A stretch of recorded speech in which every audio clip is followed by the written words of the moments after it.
Dedicamos este tutorial al tratamiento contable de los contratos de garantía financiera. En este sentido, la norma de registro y valoración novena, apartado 5.5 del Plan General de Contabilidad, define un contrato de garantía financiera como aquel que exige que el emisor efectúe pagos específicos para reembolsar al tenedor por la pérdida en la que incurre dicho tenedor cuando un deudor específico incumpla su obligación de pago de acuerdo con las condiciones originales o modificadas de un instrumento de deuda, tal como una fianza o un aval. Los criterios establecidos por el Plan General de Contabilidad para la valoración de los contratos de garantía financiera son los que se indican a continuación. Inicialmente se valorarán por su valor razonable, que salvo evidencia en contrario, será igual a la prima recibida más, en su caso, el valor actual de las primas a recibir. En cuanto a su valoración posterior, la misma se corresponderá con el mayor de los importes siguientes, el que resulte de acuerdo con lo dispuesto en la norma de registro y valoración 15ª del Plan General relativa a provisiones y contingencias, cuando el contrato tuviese que regirse por la misma, o bien el inicialmente reconocido menos cuando proceda la parte del mismo imputada a la cuenta de pérdidas y ganancias porque corresponda a ingresos devengados. Para el registro contable de este tipo de contratos, el Plan General de Contabilidad ha dispuesto las cuentas 189 y 569, según se trate de contratos de garantía financiera a largo o corto plazo respectivamente. No obstante, cuando las empresas intervinientes en el contrato se encuentren vinculadas, deberán de utilizarse alternativamente las cuentas 163 o 513 de otras deudas con partes vinculadas a largo o corto plazo respectivamente, debiendo seleccionar en cada caso la subcuenta que pueda corresponder según se trate de empresas del grupo, asociadas u otras partes vinculadas. En concreto, la cuenta 189 de garantías financieras a largo plazo presenta el movimiento que se indica a continuación, salvo que deba tratarse como una provisión. Se abonará a la constitución del contrato por el valor razonable del pasivo financiero, que como se ha mencionado, será igual a la prima recibida más el valor presente de las primas a percibir en el futuro, con cargo a cuentas del subgrupo 57 de tesorería. Asimismo, se abonará dicha cuenta por el gasto financiero devengado para la actualización de la deuda, con cargo generalmente a la cuenta 662 de intereses de deuda. Finalmente, también procederá a abonar la cuenta 189 cuando se produzcan aumentos de la obligación, en este caso con cargo a la cuenta 669 de otros gastos financieros. En cuanto a los adeudos, se cargará la cuenta 189 por la disminución de la obligación como consecuencia de los ingresos devengados por la operación, con abono a la cuenta 769 de otros ingresos financieros. Asimismo, se deberá cargar dicha cuenta por la cancelación anticipada de la deuda, con abono a cuentas del subgrupo 57 de tesorería. Igualmente, para la cuenta 569, garantías financieras a corto plazo, el Plan General ha previsto los movimientos que se exponen a continuación, salvo que tenga que ser tratada como una provisión. Se abonará la constitución del contrato por el efectivo recibido, con cargo a cuentas del subgrupo 57 de tesorería, o bien por el aumento de la obligación, con cargo a la cuenta 669 de otros gastos financieros.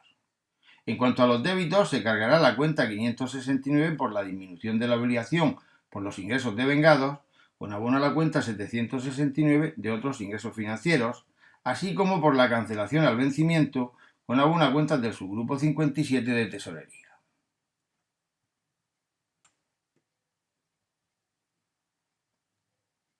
El ejemplo 1 versa sobre el establecimiento de un contrato de garantía financiera con fecha 1 de abril de 2001X, mediante el que la Mercantil Glisa avala un préstamo concedido a la Sociedad Anónima Losa por importe de 50.000 euros y vencimiento a 2 años con devengo de intereses al tipo del 2% anual.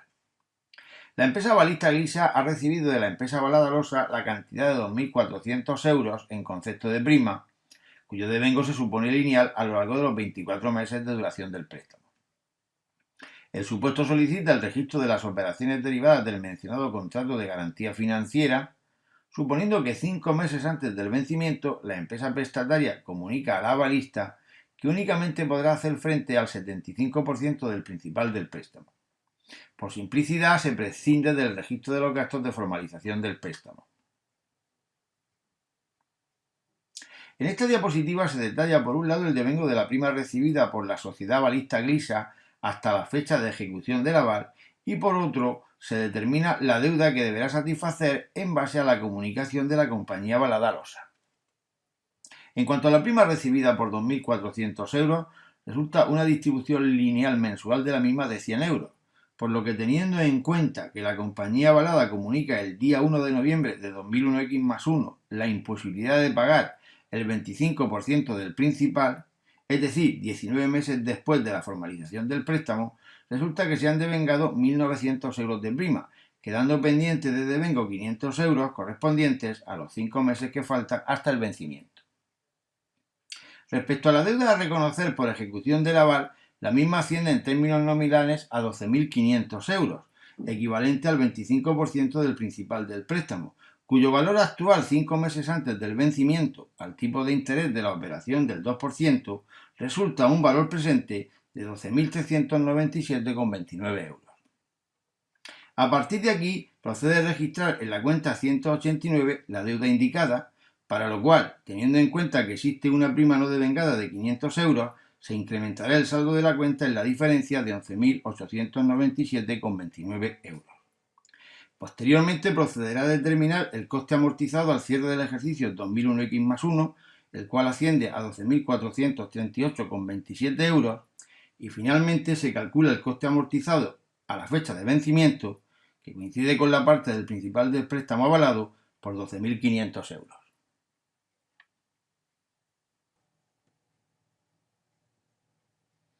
Iniciamos en esta diapositiva los asientos contables para el reflejo de las operaciones del contrato de garantía financiera. El primer asiento recoge el reflejo de la deuda a largo plazo en la cuenta 189 por la prima recibida de 2.400 euros en efectivo, mientras que el asiento segundo registra el devengo de la prima cobrada por los 9 meses transcurridos hasta el cierre del ejercicio 2001X, lo que implica una disminución de la deuda en la cuenta 189, teniendo como contrapartida la cuenta 769 de otros ingresos financieros. En cuanto al tercer asiento, es similar al segundo, si bien en este caso corresponde al devengo de la prima por los 10 meses del ejercicio 2001X+1 transcurridos hasta la fecha de ejecución del aval, lo que implica un abono en la cuenta 769 por 1.000 euros. El primer asiento de esta diapositiva recoge el aumento de la deuda por el reflejo de la ejecución del aval con cargo a la cuenta 669 de otros gastos financieros, según los cálculos expuestos en la diapositiva 7. El asiento segundo actualiza el coste amortizado de la deuda al cierre del ejercicio 2001X+1 por importe de 40,98 euros con cargo a la cuenta 662 de intereses de deuda. Finalmente, el asiento tercero registra el traspaso a corto plazo del importe del coste amortizado de la deuda avalada al cierre del ejercicio 2001X+1 por 12.438,27 euros, para lo cual se practica un abono a la cuenta 569. El primer asiento que se muestra a continuación refleja la actualización del coste amortizado de la deuda avalada en la fecha de vencimiento, que en este caso es por un importe de 61,73 euros, registrando el asiento segundo la cancelación de la deuda por 12.500 euros mediante el cargo a la cuenta 569, que de esta forma queda cancelada.